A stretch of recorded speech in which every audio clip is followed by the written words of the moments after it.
Credit கார்டை வச்சு லட்சக்கணக்கில் செலவு பண்ண முடியும். ஏன் சில பேர் கடனாளியா கூட ஆயிருக்காங்க. ஆனா இதே கிரெடிட் கார்டை வச்சு லட்சக்கணக்கில் பணத்தை சேமிக்க முடியும் அப்படின்னா நம்புவீங்களா? உண்மைதான், சேமிக்க முடியும். ஆனா எப்படின்னு சொல்றதுக்கு முன்னாடி நான் உங்ககிட்ட ஒரு கேள்வி கேட்கிறேன். உங்கள எத்தனை பேர் இந்த ஹோம் லோன் எல்லாம் வாங்கிட்டு அதுக்கு 11% இருந்து 15% வரைக்கும் வட்டி கட்டிட்டு வந்துட்டு இருக்கீங்க? சரி, ஹோம் லோனை விடுவோம். சாதாரணமா கார் லோனுக்கு எத்தனை பேர் 10% வரைக்கும் வட்டி கட்டிட்டு இருக்கீங்க? கட்டுறீங்களா இல்லையா? காமெண்ட் செக்ஷன்ல சொல்லுங்க. ஆனா உண்மை என்ன தெரியுமா? ஒரு ஹோம் லோனுக்கு ஆரம்ப வட்டியே 8% தான்.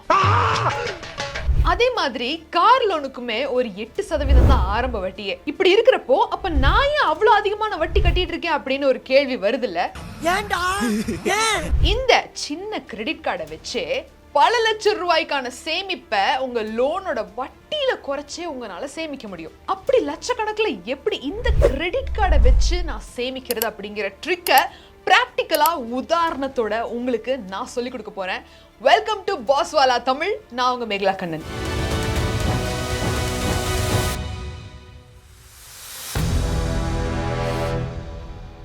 எதுக்காக ஒரு பேங்க் நீங்க லோன் வேணும் அப்படின்னு கேட்கிறப்போ அதிக வட்டியில உங்களுக்கு லோனை வழங்குறாங்க? அதுக்கான காரணமே இந்த சிபில் ஸ்கோர் தான். சிபில் ஸ்கோர் அதிகமா இருந்தாதான் மனுஷனுக்கு இந்த காலத்துல மதிப்பேங்க. ரீசெண்டா மகாராஷ்டிரால ஒரு பொண்ணு மாப்பிள்ளை பார்த்துக்கிட்டு இருந்தப்போ மாப்பிள்ளைக்கு சிபில் ஸ்கோர் கம்மியா இருக்குன்னு சொல்லி மாப்பிள்ளையே ரிஜெக்ட் பண்ண சிச்சுவேஷன்ஸ் எல்லாமே இருக்கு.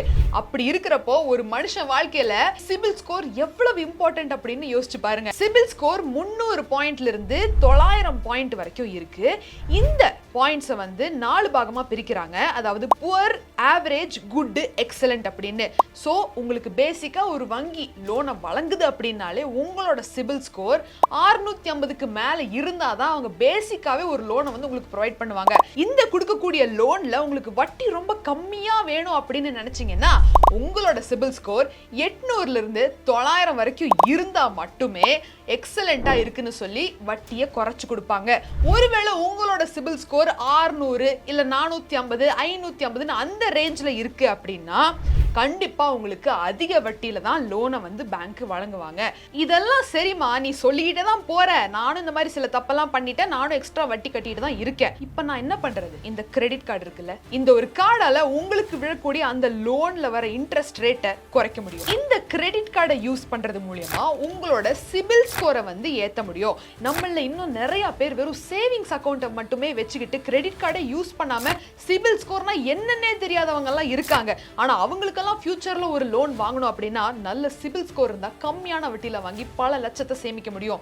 அதே சிபில் ஸ்கோர் கம்மியா இருக்கிறவங்களுக்கு இன்னொரு கிரெடிட் கார்டை வாங்கி அது மூலமா சில செலவுகளை பண்ணி ஆன் டைம்ல அந்த பேமெண்ட்டை நீங்க கட்டுறப்போ உங்களுக்கான சிபில் ஸ்கோர் தானா சீக்கிரமா அதிகமாகும். ஆனா எனக்கு சிபில் ஸ்கோர் ஆல்ரெடி கம்மியா இருக்கு, எனக்கெல்லாம் எவன் கிரெடிட் கார்டு தர போறான், அதை வாங்கி நான் எப்படி என் சிபில் ஸ்கோரை இம்ப்ரூவ் பண்றதுன்னு தானே யோசிச்சுட்டு இருக்கீங்க.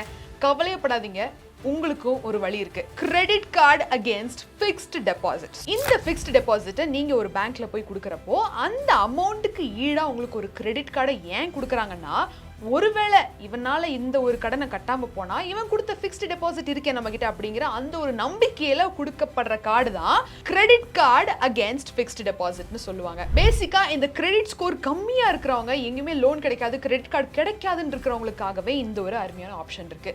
அப்படி இருக்கிறப்போ இந்த கிரெடிட் கார்டை எஃப்டி மூலியமா நான் எங்க போய் வாங்குறது, எப்படி வாங்குறதுன்னு யோசிச்சுட்டு இருக்கீங்க. அதுக்கும் அருமையான ஒரு வழி இருக்கு. பேங்க்குக்கே போகாம வீட்டுல உங்க போனை வச்சு இந்த கிரெடிட் கார்டை உங்களால வாங்கிக்க முடியும். கிரெடிட் பே அப்படிங்கிற ஒரு அப்ளிகேஷன் இருக்கு. உங்க போன்ல பிளே ஸ்டோருக்கு போய் கிரெடிட் பே அப்படிங்கிற ஆப்பை நீங்க இன்ஸ்டால் பண்ணீங்கன்னா நான் உங்களுக்கு ஸ்கிரீன் ரெக்கார்டிங் காமிக்கிறேன் எப்படி அது ஒர்க் ஆகும் அப்படின்னு. இதுதான் கிரெடிட் பே ஆப். கிளிக் பண்ண உடனே உள்ள இப்படிதான் இருக்கு. ஸோ இங்கே தான் உங்களுக்கு வந்து ஃபிக்ஸ்டு டெபாசிட் எவ்வளோ போடுறீங்களோ அந்த பணத்துக்கு ஈடான கிரெடிட் கார்டை இவங்க கொடுக்குறாங்க. ஸோ உள்ள போன உடனே உங்களுக்கு இந்த ஒரு பேஜ் அப்பியர் ஆகும். அதாவது இவங்க கிட்ட நீங்க கிரெடிட் கார்டு வாங்குனீங்க அப்படின்னா 2% யூபிஐ பேமெண்ட்ஸுக்கு கேஷ்பேக்கும் 3% ஆஃப்லைன் பேமெண்ட்ஸுக்கு ரிவார்டும் கொடுக்குறாங்க. அது மட்டும் இல்ல, இது ஒரு அன்லிமிட்டெட் ஃப்ரீ லைஃப் டைம் கார்டும் கூட. நீங்க அங்க கீழே பார்த்தா கூட உங்களுக்கு தெரியும் வெறும் 2000 ரூபாயிலிருந்து எஃப்டி ஸ்டார்ட் ஆகுது. 2000 ரூபாய் நீங்க எஃப்டி டெபாசிட் பண்ணிட்டு 90% ஆஃப் அந்த கிரெடிட் லிமிட்டுக்கான கார்டை நீங்க வாங்கிக்கலாம். அப்ப 2000 ரூபாய் டெபாசிட் பண்ணீங்கன்னா 90% எவ்வளவு ஆச்சு? 1800 ரூபாய் ஆச்சு. அந்த 1800 ரூபாயை உங்க சிபில் ஸ்கோரை ஏத்தணுங்கிற பர்பஸுக்காகவே நீங்க ப்ராப்பரா செலவு பண்ணி அதை ஆன் டைம்ல கட்டினீங்கனாலே போதும். உங்க சிபில் ஸ்கோர் தானா ஏறிடும். இப்போ இதுல இன்னும் எக்கச்சக்கமான பெனிஃபிட்ஸ் இருக்கு. என்ன அப்படிங்கறத பார்க்கலாம். கொஞ்சம் கீழ ஸ்க்ரால் டவுன் பண்ணாலே உங்களுக்கு எக்கச்சக்கமான ஆஃபர்ஸும் இருக்கு. அதை நீங்களே பாருங்க. இப்போ இந்த டர்ம்ஸ் அண்ட் கண்டிஷன்ஸ் கிளிக் பண்ணா இதுல இன்னும் என்னென்ன பெனிஃபிட்ஸ் இருக்கு அப்படிங்கறத பார்க்கலாம். சோ இந்த டர்ம்ஸ் அண்ட் கண்டிஷன்ஸ்ல முதல் பாயிண்ட் என்ன போட்டிருக்காங்கன்னா, இவங்க கிட்ட 2000 ரூபாய்க்கான மினிமம் அமௌண்டா உங்களோட எஃப்டியை நீங்க டெபாசிட் பண்ணீங்க அப்படின்னா அது ஒரு கிரெடிட் கார்டு உங்களுக்கு கிடைக்கும். இன்னொரு முக்கியமான விஷயம், நீங்க எஃப்டி பணத்தை கொடுத்துட்டு அதுக்கப்புறம் அதுல இருந்து தான் நான் செலவு பண்றணும் அப்படிங்கிற தயக்கமே வேண்டாம். உங்க எஃப்டி அமௌண்ட் சேஃபா இருக்கு, அதுக்கான வேலையை அவங்க பார்த்துக்கிட்டு இருக்காங்க. அது கூட சேர்த்து ஒரு கிரெடிட் கார்டு கொடுக்குறாங்க. இது கம்ப்ளீட்டா செப்பரேட்டான ஒரு card with the equal 90% of amount of credit limit. அது மட்டும் இல்லாம முக்கியமான ஒரு விஷயம், உங்களோட எஃப்டி அமௌண்ட் எத்தனை வருஷத்துக்கு ஆக்டிவா இருக்கோ அத்தனை வருஷம் வரைக்கும் உங்களோட கார்டும் ஆக்டிவா இருக்கும். இதெல்லாம் தான் இந்த ஆப் பத்தின முக்கியமான சில டர்ம்ஸ் அண்ட் கண்டிஷன்ஸ். இதுல இன்னொரு முக்கியமான விஷயம் என்ன பாத்தீங்கன்னா, என்னதான் 2000 ரூபாய் எஃப்டி அமௌண்ட்க்கு உங்களுக்கு கிரெடிட் கார்டு கொடுக்குறாங்கன்னு சொன்னா கூட அது ஆன்லைன் கிரெடிட் கார்டு தான். ஆனா இதுவே உங்களுக்கு பிசிக்கல் கிரெடிட் கார்டா வேணும் அப்படின்னா 5000க்கும் மேலான ஃபிக்ஸ்ட் டெபாசிட்டை வந்து நீங்க பண்ணினா மட்டும்தான் உங்களுக்கு பிசிக்கல் கார்டு உங்க வீட்டுக்கே வந்து சேரும். வெறும் 3 இருந்து 4 வர்க்கிங் டேஸ்ல. டக்குன்னு இந்த கார்டு ஆக்டிவேட் ஆன உடனே ஜாயினிங் போனஸா 100 ரூபீஸ் கேஷ்பேக்கை உங்களுக்கு கொடுக்குறாங்க. அதே மாதிரி இந்த 2% கேஷ்பேக் ஃபார் யூபிஐ பேமெண்ட்ஸ், அதே மாதிரி 3% ரிவார்ட்ஸ் ஃபார் ஆஃப்லைன் பேமெண்ட்ஸ் அப்படிங்கறத நான் ஆரம்பத்திலேயே சொன்னேன். அதே மாதிரி 1% கேஷ்பேக் ஆன் ஆன்லைன் ஸ்டோர்ஸ், அதாவது ஆன்லைன்ல பொருட்கள் வாங்குறீங்க அப்படின்னா அதுலயும் ஒரு சில கேஷ்பேக் உங்களுக்கு இருக்கு. அங்க ஆன்லைன்ல நீங்க வச்சிருக்கக்கூடிய அந்த கேஷ்பேக்கை எங்க ரெடீம் பண்ணிக்கலாம்னு பாத்தீங்கன்னா, இந்த Amazon pay, Flipkart, Zomato, Zepto, book my ஷோன்னு இந்த பிளாட்ஃபார்ம்ல எல்லாமே நீங்க ரெடீம் பண்ணிக்கலாம். ஆனா இந்த ஒரு கார்டை நீங்க வாங்கணும் அப்படின்னு விருப்பப்பட்டீங்கன்னா டிஸ்கிரிப்ஷன்ல இருக்கக்கூடிய லிங்கை கிளிக் பண்ணுங்க, கார்டை வாங்குங்க, டக்குன்னு சிபில் ஸ்கோரை ஏத்துங்க. இதுல இன்னொரு சுவாரஸ்யமான விஷயம் என்னன்னா, இந்த கேவைசி ப்ராசஸ் எல்லாம் நாள் கணக்கு இழுத்து அடிக்காது, 5 நிமிஷத்துல முடிஞ்சிடும். சோ இந்த ஒரு கார்டை நீங்க வாங்கி ப்ராப்பரா செலவு பண்ணி, நான் ஆரம்பத்திலேயே சொன்ன மாதிரி வெறும் 30% கார்டு லிமிட்ல இருந்து நீங்க செலவு பண்ணி அதை ஆன் டைம்ல கட்டிட்டு வந்தாலே டக்குன்னு சிபில் ஸ்கோர் ஏறுதா இல்லையான்னு மட்டும் பாருங்க. இந்த சாதாரணமா 8% கட்ட வேண்டிய ஹோம் லோனை 15% வட்டி போட்டு கட்டிக்கிட்டு இருக்கீங்க.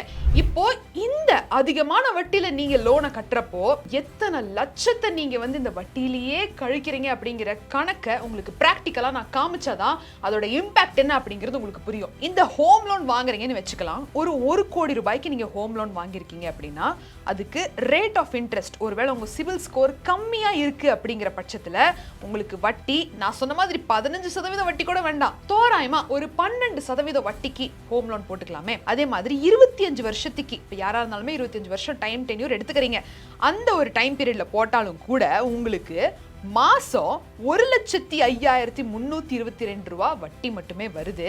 அப்போ பார்த்தோம்னா இந்த 25 வருஷத்துல வட்டி மட்டும் டோட்டல் இன்ட்ரெஸ்ட் 2 கோடி ரூபாய் 15,96,724 ரூபாய்.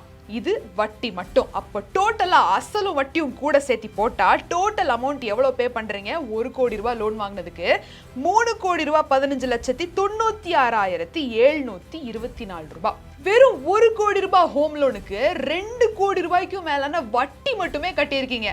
ஒருவேளை உங்களோட வட்டி கம்மியா இருந்தா எவ்வளவு விழுது அப்படின்னு பார்க்கலாம். அதே 1 கோடி ரூபாய் ஹோம் லோனை எடுத்துக்குவோம். இப்போ தோராயமா 8% போட்டுக்கலாமே ரேட் ஆஃப் இன்ட்ரெஸ்ட் வச்சாலும் கூட, அதே 25 வருஷத்துக்கு எவ்வளவு அதுன்னு பார்த்தோம்னா மாசம் 80,523 ரூபாய் வட்டி கட்ட வேண்டியிருக்கு. அப்போ உங்களோட டோட்டல் இன்ட்ரெஸ்ட் பாத்தீங்கன்னா 1 கோடி ரூபாய் 41,56,813 ரூபாய் மொத்த வட்டி பணம்.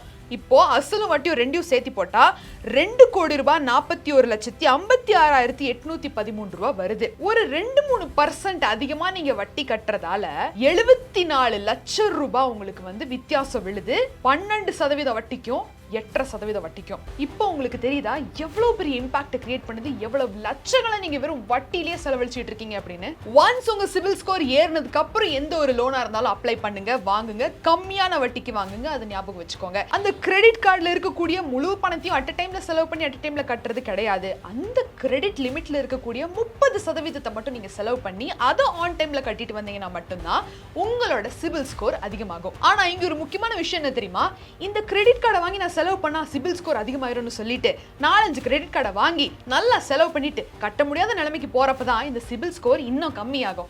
அதனால இந்த விஷயத்தை மட்டும் பாங்கா நீங்க பண்ணணும், பிளான் பண்ணி பண்ணணும். இப்போ ஆல்ரெடி நான் லோன் வாங்கிட்டேன், அதிகமான வட்டிக்கே நான் வாங்கிட்டேன். இப்போ நீ சொல்றதெல்லாம் லோன் வாங்காதவங்களுக்கு, வாங்கினவங்களுக்கு என்ன வழி அப்படின்னு தான் யோசிக்கிறீங்க. உங்களுக்கு ஒரு வழி இருக்கு. ஒன்றும் இல்லை, நீங்களும் இந்த மாதிரி உங்களோட கிரெடிட் ஸ்கோர் அதாவது சிபில் ஸ்கோரை உயர்த்தினதுக்கு அப்புறமா நீங்க எந்த பேங்க்ல லோனை வாங்குனீங்களோ அதே பேங்க்குக்கு போய் இப்ப நான் கடந்த 4 வருஷமா இந்த ஹோம் லோனை வாங்கி வட்டி கட்டிட்டு வந்துகிட்டு இருக்கேன், அதிகமான வட்டி கட்டிட்டு இருக்கேன், ஒரு 12% வச்சுக்கலாமே, 12% வட்டி கட்டிட்டு இருக்கேன், எனக்கு இப்ப என்னோட சேலரி அதிகமாயிருச்சு, சிபில் ஸ்கோர் அதிகமாயிருச்சு, அதே மாதிரி எனக்கு தகுந்த இந்த ஃபைனான்ஷியல் ஸ்டேட்டஸையுமே நான் இம்ப்ரூவ் பண்ணியாச்சு, இப்போ எனக்கு கம்மியான வட்டியா குறைச்சு கொடுங்க அப்படின்னு கேட்டா கண்டிப்பா அவங்க குறைச்சு கொடுப்பாங்க.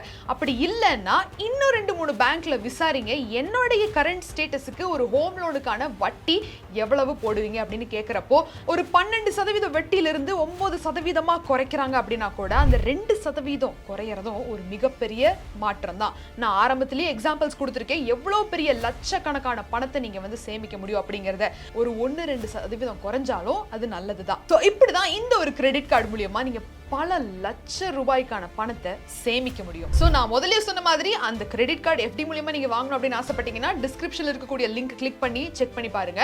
அண்ட் இன்னைக்கு இந்த ஒரு வீடியோல ஒரு மனுஷ வாழ்க்கையில சிபில் ஸ்கோர் எவ்வளவு முக்கியமானது, அதிகமான ஒரு 2-3% எக்ஸ்ட்ரா வட்டி கட்டினா கூட எவ்வளவு பெரிய வித்தியாசம் உண்டாகும், அண்ட் இதை சரிப்படுத்துறது எப்படி அப்படிங்கிற எல்லா விவரத்தையும் இந்த ஒரு வீடியோல நீங்க பார்த்து தெரிஞ்சுட்டு இருந்திருப்பீங்கன்னு நம்புறேன். நீங்களும் இந்த மாதிரி சிபில் ஸ்கோர் இம்ப்ரூவ் பண்ணணும் அப்படின்னு ஆசைப்பட்டீங்கன்னா நான் சொன்ன இந்த கிரெடிட் கார்டு அகைன்ஸ்ட் FD அந்த ஒரு ஆப்ஷனை ட்ரை பண்ணி பாருங்க. அதுக்கான லிங்க் டிஸ்கிரிப்ஷன்ல இருக்கு. மீண்டும் ஒரு சுவாரஸ்யமான பகுதியில் நான் உங்களை சந்திக்கிறேன். Until then, it's Meghala Kannan signing off. நன்றி. Boss Wala. Be the boss.